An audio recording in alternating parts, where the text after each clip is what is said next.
Okay, so the purpose of this vlog is actually to document some of my wife's childhood places. And just behind me is her school that she went to like 30 odd years ago. But right now, we are going to her grandma's place, although her grandma has passed on already. But we want to revisit the house and show you guys how a village house looks like. Okay, so we managed to get in, and I'm not sure if there's anyone home right now, but this is it. So there might not be anyone in, but as you can see, right, the base of the house, right, is mainly all this woods, all this tropical wood, probably some form of teak wood, and it's very near the neighbor's house, as you can see. So if there's a fire, everything would burn down. So back in the day, there's no such thing as fire code or fire safety, and yeah, that's how, you know, things were built back then. Of course, it's a lot different right now, but yep, this is an example of how a house would look like more than 50 years ago, and it still looks the same, and it's still standing right now after 50 to 70 years. It could be even older than that, I'm not sure. Let's take a look at the inside and see what else we can find. Okay, so this is zinc. Okay, so the roofs and some of the walls are made of zinc. So basically nothing has changed, even though Granny has passed on quite some years back. This is the exact setup. I remember once I visited Granny when she was still around, and I think she was laying on this platform here. There was a mattress on it. So these are old cabinets that are probably at least 100 years of age. Right, you can still see there are cups inside. Okay, and you can see the electrical systems wasn't very developed in the past as well, but at least they had electricity. So when I visit last time, Granny, she was actually sleeping here. Then I think she passed on here as well. There's a bit of a stench, so these guys are covering their nose, and a little curtain here. So yeah, I think this is very interesting that I vlogged this, because it's an experience that I will never get again. And I never thought of documenting all these places in the past, because I wasn't a vlogger or content creator then. But I'm so blessed to, you know, to take up this hobby as a content creator and revisit all these places. And emotionally, it is also, it's like a roller coaster, because, you know, this is a place that my wife grew up in, you know, and to be back here after so many decades really is, yeah, you can feel, I mean, after having people occupy this place for hundreds of years, there's a certain energy involved, and you can, everything just comes back to you. I'm a little bit of a spiritual person. Just take a look at this. Okay, I'm gonna take some B-rolls to show you guys around, and yeah, it's very interesting in my opinion.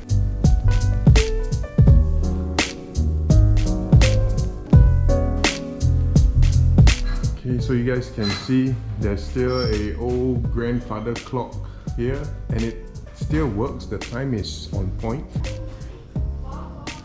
I believe this is Granny's photo. I could be wrong. And I think this is like the last time they changed the calendar. It was 2001. I don't know, maybe this is Granny, I'm not sure. There's a photo of an elderly lady here as well. My wife and her sister just put an incense, and this is their altar. Okay, right here.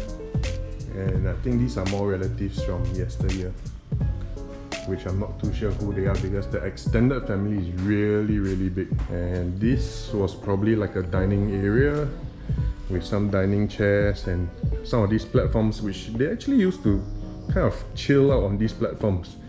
Sometimes they'll put some like straw mats like this, as you can see, or they'll put a mattress. They're pretty used to sitting on very hard furniture.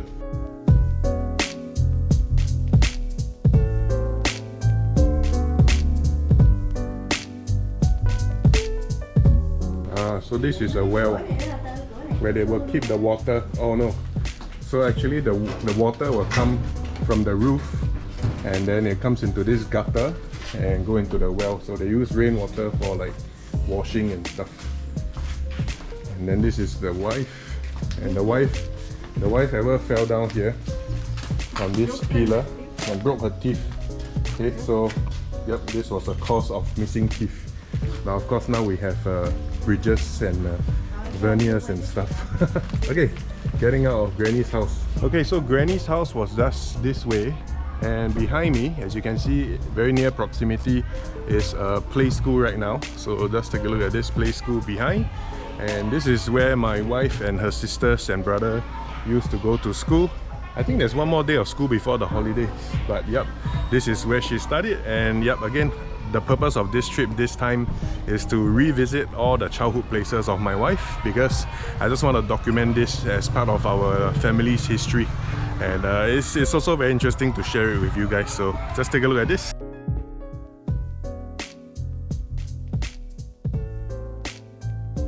Okay, so at the front there's a little hopscotch area, as you can see, so that's probably how they learn their English numerals.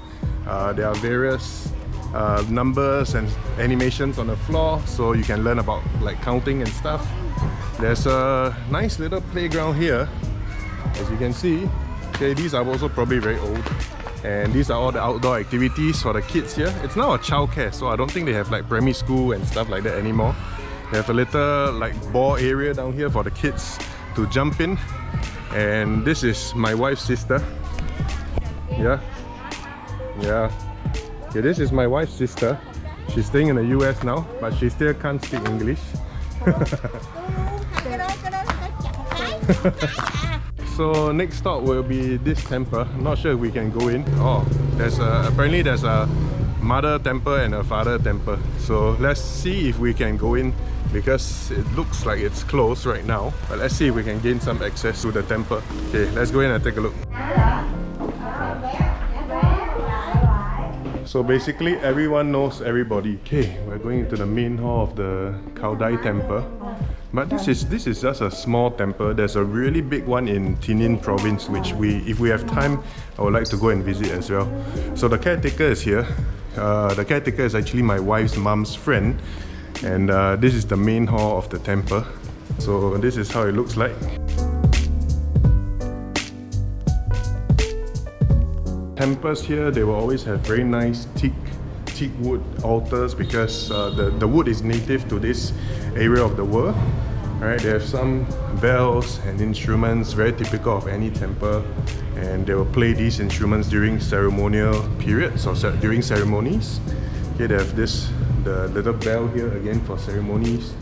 They have the main altar here, and then they have all these weaponry that probably the deities or the saints of this religion would have been carrying, you know, in the mystical or spiritual realm. So I'm just going to film some B-rolls of the interior of the temple and show it to you guys. But this is a very simple Cao Dai temple because it's in the village, so it's not as elaborate as the one in Tinin, which again, if we have time, I would love to visit.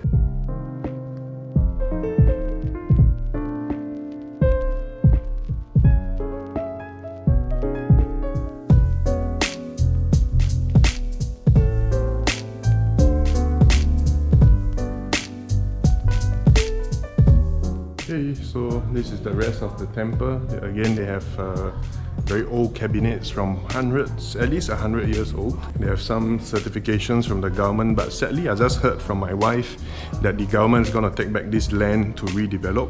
So this temple will only be here for another 1 to 2 years. Yeah, it's a shame that even the gods have to give way to human developments here. So this is another saint, alright, of the Cao Dai faith. So that's the altar for the one of the, probably a high priest or something like that. Okay, and then thank God the caretaker was here to open up the temple for us, and probably this is her living quarters and a kitchen where they prepare food for big ceremonies, right? They'll give food out to the devotees, and typically they'll dress in all white, just like this lady behind. Right, so my wife knows her because she's a friend of her mum. Her mum has also passed on, but during her days when she was around, she actually helped out at the temple a fair bit, and for the most part they are all vegetarian. Typically vegetarians are very, very peaceful people. Yeah, so they're very quiet, very calm. You can see that their demeanor is very different from just regular folk that do not practice some form of religion. Yep, so that's about it. We're gonna head outside and see what else we can find.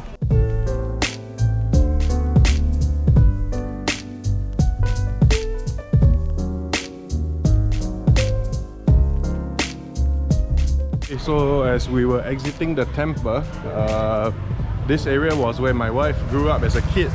So a lot of the ladies here, they are just hanging around on a weekday, Monday. Yep, they recognize her and they just want to say hi to her. So it's quite funny because after so many decades, they can still recognize her. Black bean. What? Black bean. Black bean? Yeah. This one the chia seed. Chia seed. This one like cocoa thing from this one coffee. Okay, so that was pretty funny. So that lady has been selling coffee here for many decades and it's very good, right? Because they literally operate a business out of their residence. So they actually stay here as well. And all they do is they put up a counter up front to sell coffee, drinks, and she's been doing it for over 30 years, right? So my wife is giving the neighborhood a treat. It's not very expensive here. A drink costs maybe about 30 cents to maybe $1 at the very most. And she's giving the neighbors all a treat from the lady's shop. Okay, so I'm going back into the car to wait for her. It's really blazing hot here. It's about 35 degrees and it feels more like 40. Okay, so just coming out from Granny's place with the other temple, which is known as the Mother Temple. I think this one is called the Father Temple. So I think they have like gender roles to play in the religion. So this is the Father Temple, which is a lot bigger and it's on a main road. So let's take a look. So again, right, it's the religion is called Cao Daism. And what happens is it's really like a fusion of a lot of different religions, but very heavily influenced by the Chinese or the Chinese religion like Taoism or Buddhism. So this is one of their vehicles that they probably use for ceremonies or possessions and stuff. It's got like a head of a dragon and stuff. Yeah, what is this? Oh, it's for funerals and they put the coffin here. So this is a hearse, right? A hearse for the Cao Dai faith. So I'm not sure if we can go into the temple, but let's try to do so.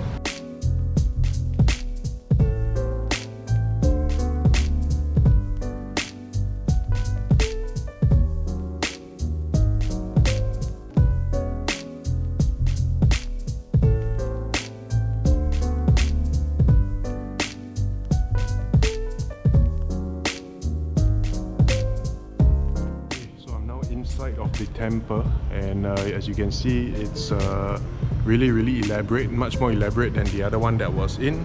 So you can see the main altar here, you can see, if you observe, is in a hexagonal shape, right? Very much like some of the Chinese temples, they have a hexagonal shape as well because of the yin-yang sign, right? So that was done probably because of feng shui purposes.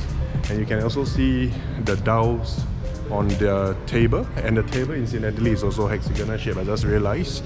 Okay, so moving forward to the main altar, they have of course offerings of fruit, and if you can see from this angle here, there are several deities that are depicted on the ceiling, and as you can see, the middle one is of course Jesus Christ. So I really have no idea how they got Jesus into the mix, but yeah, it's one of their deities in this religion, Cao Daism. Right, so other than that, on the other end probably is the symbol for, I don't know, maybe the male, like the male deity or something, because the other one was the female deity or the mother deity or the mother figure. And they have a second level as well for probably the musicians who are going to play the drums and stuff. So at about this time of the day, the devotees will come in and they will do some chanting, right, and some prayers. So I'm not going to intrude in their prayers, and I'm just gonna head back to the car. But it was a good experience to come by the temple. So heading out the temple right now, one last final look. Okay, so you can see on the outside of the temple, there's the symbol of the eye, which symbolizes probably like the heavens. And there is actually a bodhisattva, a Buddhist bodhisattva seated on top of the temple as well. And just as I was walking out, wow, just take a look at this. You can see that they have grown some lotus flowers, which of course is quite symbolic in spiritual, like religions like this. And they have a whole pond of very nice lotus flowers. They are in full bloom right now. Just absolutely gorgeous. Okay, so as we were passing the bridge over there, my wife just told me that she used to sell like, is this thing called ham chin peng, or like it's like fried dough with like red bean inside, or sometimes it's plain on the inside. So she used to sell it on the bridge there. Quite funny. Okay, so behind me is a provision shop that has been around for a long time, and according to my wife, the lady I think has like quite a few family members who already passed on, and she's kind of like all alone now. So they're here to buy some groceries to support her business, visit her as well. They have probably known each other for many decades as well, so quite interesting. It's a small business that has been around for many decades and is still around. Going to the small supermarket. Okay, so I'm inside the small supermarket, and they sell everything and anything from mineral water to snacks to cookies. They have some yogurt and stuff here as well, and this is it. So they have all kinds of shampoos, and they have all kinds of miscellaneous household items. And one funny thing that I realized in like these developing countries is that they like to buy drinks and shampoo in like individual use packaging. So let's take a look at this. This is like coffee, but you can, if you can't afford a full packet, like a full box of coffee, you can actually just buy one sachet to make yourself. You know, they have instant noodles as well, right? So, oh no, this is actually instant porridge.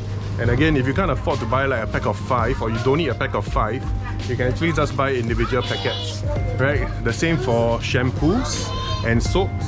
So over there, I don't know why you would just need a sachet of soaps as opposed to buying an entire bottle of soap or shampoo. But yeah, it's just the way that these developing countries work.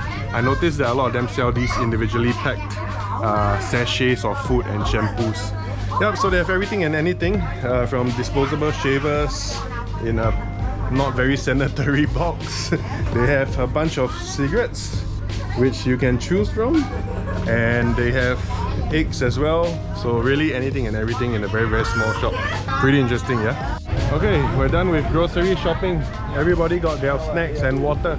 So we're heading to the next destination. So coming here is a mystery. I never know where my wife or the relatives are gonna bring me. But yeah, nonetheless, very interesting. Yeah, bunch of them behind me. Just as I thought we were done with grocery shopping, the next door neighbor actually sells coconuts, as you guys can see. So we're buying a whole bunch of coconuts back to the house. Okay, good service.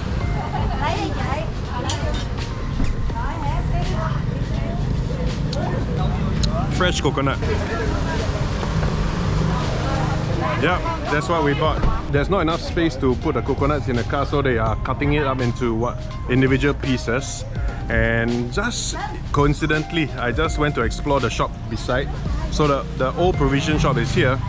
As you can see behind me, the younger generation of this village is actually quite hip, right? So they're actually retailing vintage clothing, as you can see.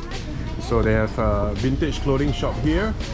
And as you can see, they're even riding scramblers and dirt bikes and stuff. So there you go, a real contrast between the older generation and the newer generation of entrepreneurs, right? So the older generation sells a lot of essentials like food and drinks, and the newer generation is very hip.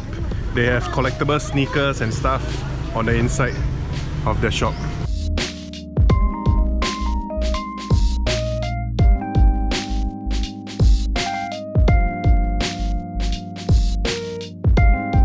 Okay, after taking a rest in the hotel, we decided to come out and have a walk. And as you can see, there's a big church behind me.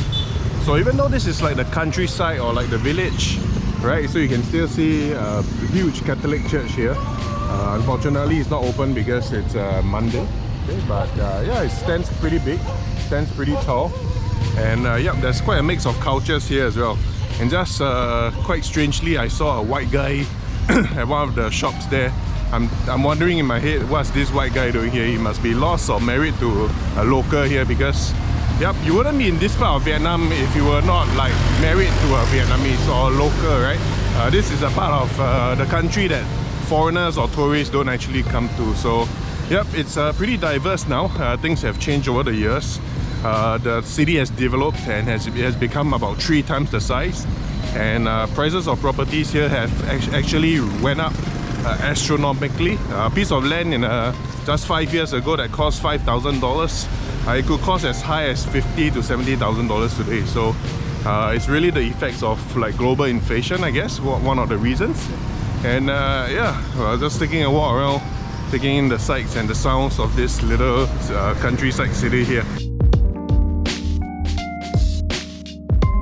Okay, so we're crossing the road, and opposite the road is my wife's secondary school. So this is how it looks like, much bigger than the preschool that we were at earlier this morning. And this is it.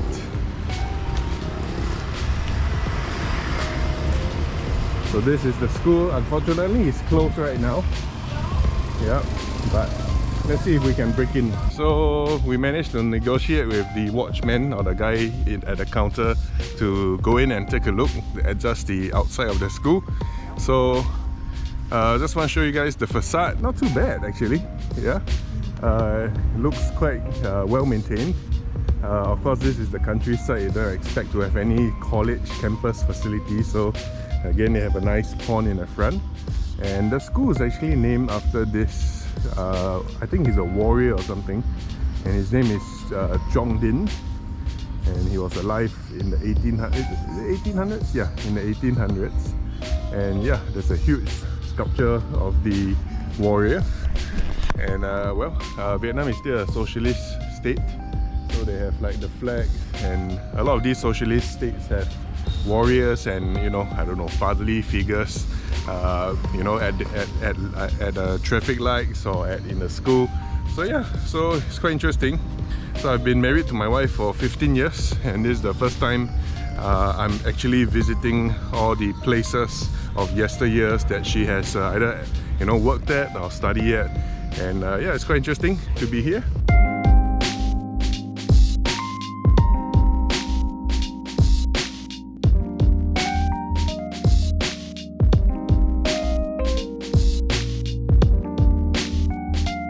So as we are walking around, this is the old house that my wife once, my wife's family once owned, the one behind me. However, they have already sold it, and I think it's a big mistake because this house is really near the market, and it's such a waste. So yeah, they only sold it for like 30,000, and now it's worth like at least 200,000, and that's only like in the last 5-6 years, I think. So yeah, this is the house.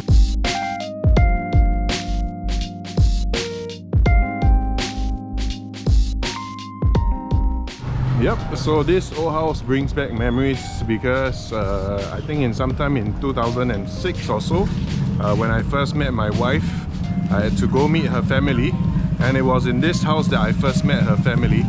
So this house at that time, I think it's not as big as the current house, but it had like maybe 9 to 10 of her uncles in there, and they were like interrogating me, but of course it was in Vietnamese and I couldn't answer them.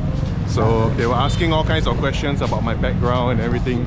And yep, that was the exact house. It was quite funny. So you can see it's really near the market. So just here is the old market where all the trades take place, you know, the vegetables and all the food and everything. So it's a very convenient location. So my wife's family, her family is in the business of selling fried dough steaks. And they would cook the dough steaks in the kitchen at that house over there and transport them pretty easily to the market. As you can see, it's only a 1-minute walk.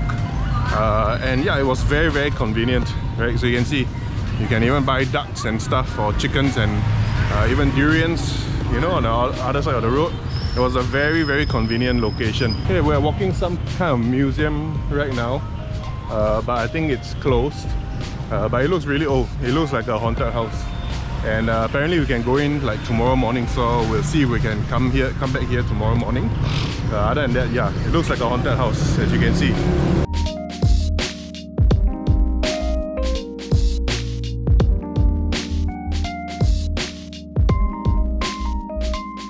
Okay, we're at a phone shop right now, and trust me, it's not just Samsung versus Apple. Nokia is still alive. Take a look at this. They still have Nokia phones, and people in the village or in the countryside still uses Nokia. Wow! So a Nokia phone only costs $70 right now. That is a far cry from their glory days. So it's quite strange to see a Nokia stand selling legit Nokia phones. So yeah, only in Vietnam or maybe developing countries, you know, where people don't need the application from the smartphone. Yep, you can actually still opt for a Nokia phone that still gives you 4G. But what's the point of having 4G when you don't have applications, right? So funny. So an amazing thing about the Vietnamese people, as you can see, they can transport trees on motorbikes. And I've also seen them transport like fridges, really big TVs and stuff. Yeah, it's just amazing what they can do on a motorbike. They can fit a family of 5 on a motorbike. So that tree was probably like just another day in the park for him, you know. So it's crazy what you can see in Vietnam as well.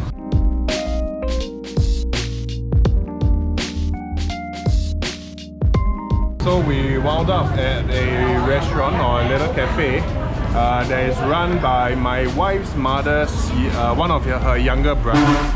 And it's a really nice shop, very cozy as you can see.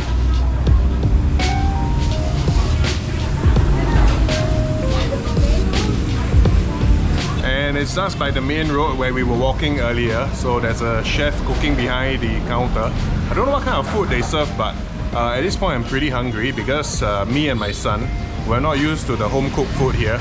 The chicken, duck and the goat, right, or the mutton, right, is really straight out from the farm, and it's very chewy. The meat is they don't put any tenderizer or anything to it, so it's really hard to eat. So I'm not sure what cuisine this place has, but we'll find out in a second. So one of the things that you need to eat in Vietnam is this.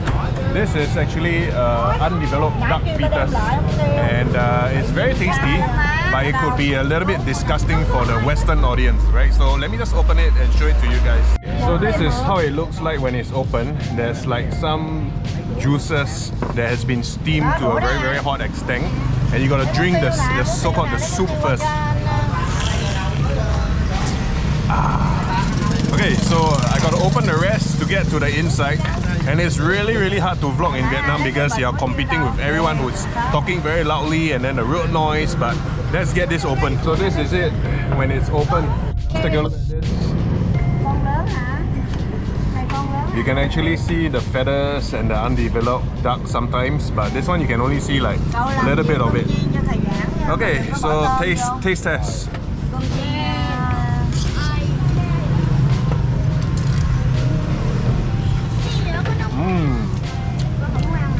Very nice. It tastes like a nice duck broth.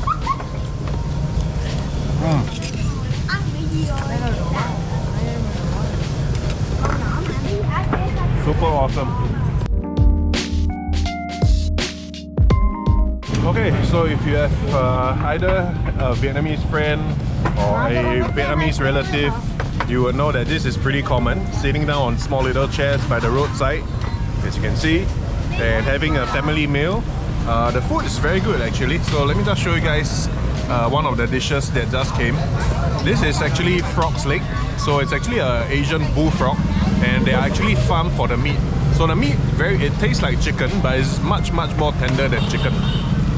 Very hot. Oh, crispy on the outside, very crunchy on the inside. And it's smoking hot. Very good. Very nice, very sweet. They have applied some sesame on the top, so it really brings out the flavor of the chicken, of the frog meat. Good. So the lottery seller has came to sell lottery in the middle of the dinner, and that's pretty normal here as well. So who knows, we might win some, I don't know, some cash. Oh, 80 cents to win $100,000. That's pretty good odds. I was done with dinner, but came the crab, and this is the crab roll. Looks pretty good. Pretty good.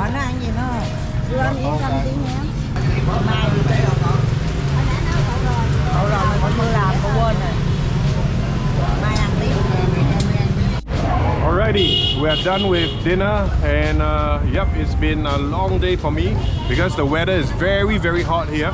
And yeah, right now we're going back to the hotel for some sleep, and I think tomorrow we'll be doing a little bit more exploring in the village, so I'll bring you guys along then.